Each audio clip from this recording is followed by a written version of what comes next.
Hello ಎಲ್ಲರೂ ಹೇಗಿದ್ದೀರಾ? Hope you all good and welcome back to my YouTube channel. Okay, ನಾನಿವತ್ತು ನಿಮ್ಮೆಲ್ರಿಗೂ ಒಂದು ಡಿಫ್ರೆಂಟ್ ಆಗಿರುವಂಥ ಸಮೋಸ ಹೇಗೆ ಮಾಡೋದು ಅಂತ ಹೇಳ್ಕೊಡ್ತಾ ಇದ್ದೀನಿ. Okay, let's get started. First 1 ಕಪ್ಪಷ್ಟು ಮೈದಾ ಹಿಟ್ಟನ್ನ ತೊಗೊಂಡಿದ್ದೀನಿ. ಅದಕ್ಕೆ 2 ಸ್ಪೂನಷ್ಟು ರವೆ, ಹಾಗೆ ಇದನ್ನೆಲ್ಲ ಮಿಕ್ಸ್ ಮಾಡ್ಕೊಳ್ಳೋಕ್ಕೆ 3 ಸ್ಪೂನಷ್ಟು ತುಪ್ಪನ ಹಾಕೊಳ್ತಿದ್ದೀನಿ.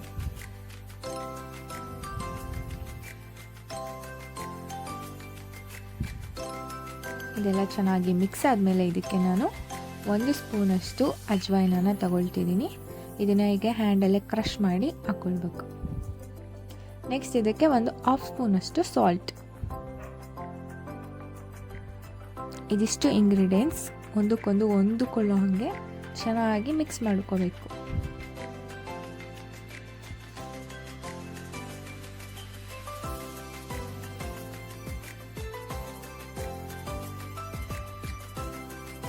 ಹೀಗೆ ಇದನ್ನು ಚೆನ್ನಾಗಿ ಮಿಕ್ಸ್ ಮಾಡ್ಕೊಂಡ್ಮೇಲೆ ಸ್ವಲ್ಪನೇ ನೀರನ್ನು ಹಾಕ್ಕೊಂಡು ಹಿಟ್ ಮಾಡ್ಕೋಬೇಕು.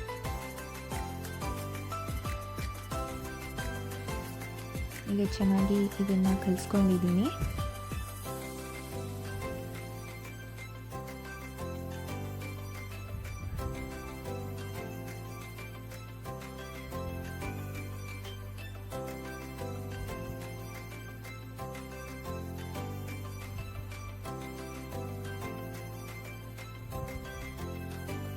ಹೀಗೆ ಇದನ್ನು ಒಂದು ಒದ್ದೆ ಬಟ್ಟೆಯಲ್ಲಿ ಕವರ್ ಮಾಡಿ 30 ಮಿನಿಟ್ಸ್ ಅಷ್ಟು ನೆನೆಯೋಕ್ಕೆ ಬಿಡಬೇಕು. ನೆಕ್ಸ್ಟ್ ಈಗ ನಾನು ಫಿಲ್ಲಿಂಗಿಗೆ ಇಲ್ಲಿ 1 ಸ್ಪೂನಷ್ಟು ಜೀರಿಗೆ, 1 ಸ್ಪೂನಷ್ಟು ಸೋಂಪು ಕಾಳು, ಹಾಗೆ 1 ಸ್ಪೂನಷ್ಟು ಕೊತ್ತಂಬರಿ ಬೀಜನ ಹಾಕ್ಕೊಳ್ತಿದ್ದೀನಿ. ಇದನ್ನು ಈಗ ರಫ್ ಆಗಿ ಕ್ರಷ್ ಮಾಡ್ಕೋಬೇಕು. ನೆಕ್ಸ್ಟು ಒಂದು ಅರ್ಧ ಇಂಚಷ್ಟು ಶುಂಠಿ, ಹಾಗೆ 3 ಹಸಿರು ಮೆಣಸಿನ್ಕಾಯಿನ ಪೇಸ್ಟ್ ಮಾಡ್ಕೋಬೇಕು. ಹೀಗೆ ಪೇಸ್ಟ್ ನಾನಿಲ್ಲಿ 5 ಬೇಯಿಸಿರುವಂಥ ಆಲೂಗೆಡ್ಡೆನ ತೊಗೊಂಡಿದ್ದೀನಿ. ಈ ಆಲೂಗೆಡ್ಡೆನ ಸ್ಮಾಲ್ ಕ್ಯೂಬ್ಸ್ ಆಗಿ ಕಟ್ ಮಾಡ್ಕೋಬೇಕು.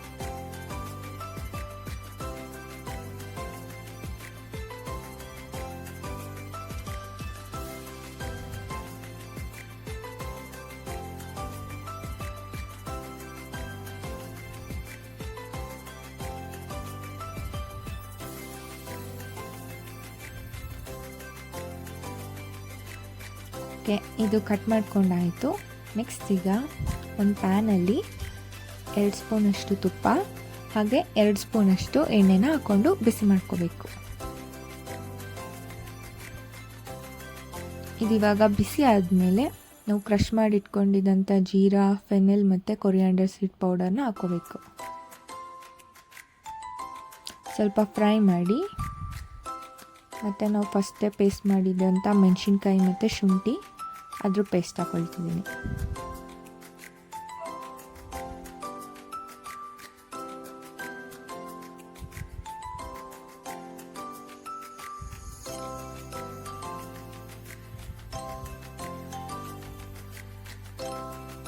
ಇದು ಫ್ರೈ ಆಗಿದೆ. ಇದಕ್ಕೆ ನಾನು ಕಟ್ ಮಾಡಿ ಇಟ್ಕೊಂಡಿದ್ದಂಥ ಆಲೂಗೆಡ್ಡೆನ ಹಾಕ್ಕೊಳ್ತಿದ್ದೀನಿ. ಮತ್ತು ಒಂದು ಅರ್ಧ ಕಪ್ಪಷ್ಟು ಬೇಯಿಸ್ಕೊಂಡಿರುವಂಥ ಬಟಾಣಿ.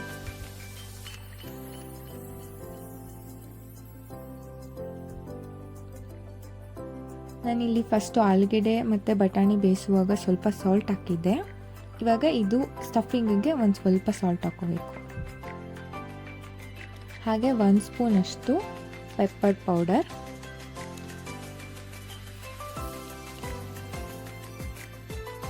1 ಸ್ಪೂನಷ್ಟು ಚಾಟ್ ಮಸಾಲ ಪೌಡರ್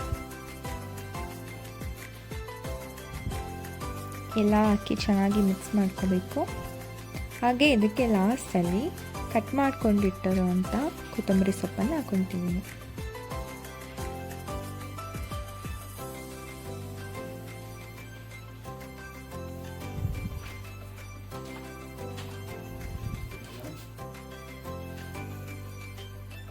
ಇವಾಗ ನಾವು ಫ್ಲೇಮ್ನ ಹೈ ಮಾಡ್ಕೋಬೇಕು. ಈ ಪೊಟ್ಯಾಟೊ ಎಲ್ಲ ರೋಸ್ಟ್ ಆಗೋ ಹಾಗೆ ಇದನ್ನು ಫ್ರೈ ಮಾಡ್ಕೊಂಡಾದಮೇಲೆ 2 ಸೈಡ್ ಚೆನ್ನಾಗಿ ಇವಾಗ ಇದನ್ನು ಮ್ಯಾಶ್ ಮಾಡ್ಕೊಬೇಕು.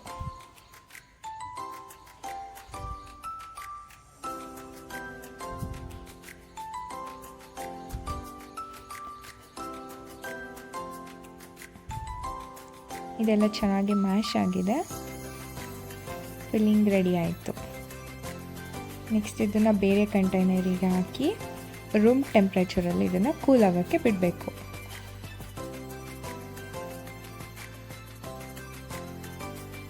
ನೆಕ್ಸ್ಟ್ ಇವಾಗ ನಾನು ನಿಮಗೆ ಸಮೋಸ ಫೋಲ್ಡಿಂಗ್ ಹೇಗೆ ಮಾಡೋದಂತ ತೋರಿಸ್ಕೊಡ್ತೀನಿ. ಫಸ್ಟು ನಾನಿಲ್ಲಿ ಸ್ವಲ್ಪ ಹಿಟ್ಟನ್ನು ತಗೊಳ್ತಿದ್ದೀನಿ.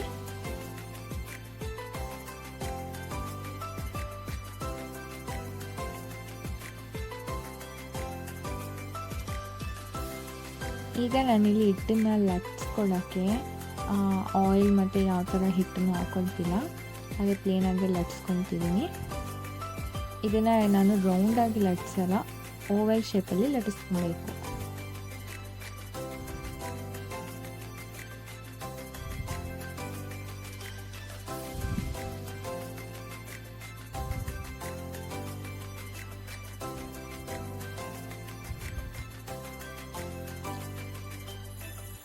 ಅಷ್ಟು ಥಿಕ್ನೆಸ್ ಬಂದಮೇಲೆ ಇದನ್ನು 2 ಪೀಸಸ್ ಆಗಿ ಕಟ್ ಮಾಡ್ಕೊಳ್ತಿದ್ದೀನಿ.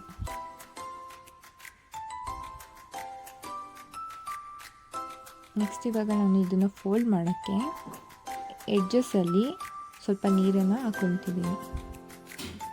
ಹಾಕ್ಕೊಂಡು ಅದು 2 ಕಾರ್ನರ್ನ ತೆಗೆದು ಹೀಗೆ ಫೋಲ್ಡ್ ಮಾಡಬೇಕು, ಕೋನ್ ಶೇಪ್ ಬರೋ ಹಾಗೆ.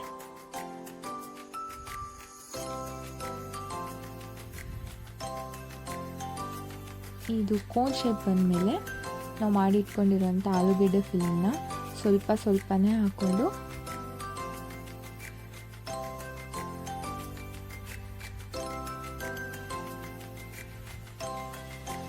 ಇದು ಮಾಡ್ಕೊಳ್ಬೇಕು. ನೆಕ್ಸ್ಟು ಈ ಮಿಡಲಲ್ಲಿ ಹೀಗೆ ಕ್ರಾಸ್ ಮಾಡಿ ಹೀಗೆ ಫೋಲ್ಡ್ ಮಾಡ್ಕೊಬೇಕು. ಎಡ್ಜಸ್ ಎಲ್ಲನೂ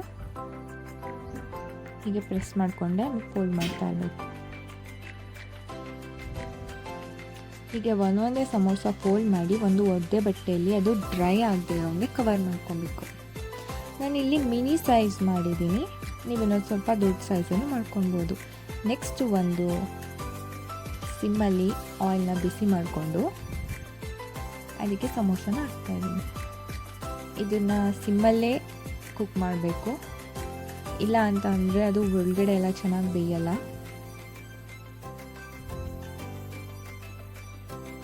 ಇದು ಗೋಲ್ಡನ್ ಬ್ರೌನ್ ಆಗೋ ತನಕ ಹೀಗೆ ಫ್ರೈ ಮಾಡ್ಕೊಬೇಕು.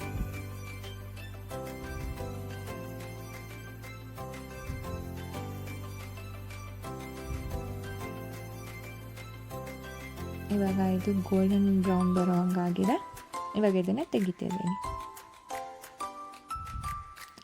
ಗ್ರೀನ್ ಚಟ್ನಿ ಜೊತೆ ಬಿಸಿ ಬಿಸಿಯಾದ ಸಮೋಸ ರೆಡಿ ಆಗಿದೆ. ಆ್ಯಕ್ಚುಲಿ ತುಂಬ ಕ್ರಿಸ್ಪಿಯಾಗಿ ತುಂಬ ಚೆನ್ನಾಗಿ ಬಂದಿತ್ತು. ಎಲ್ಲರೂ ಮಿಸ್ ಮಾಡದೆ ಟ್ರೈ ಮಾಡಿ.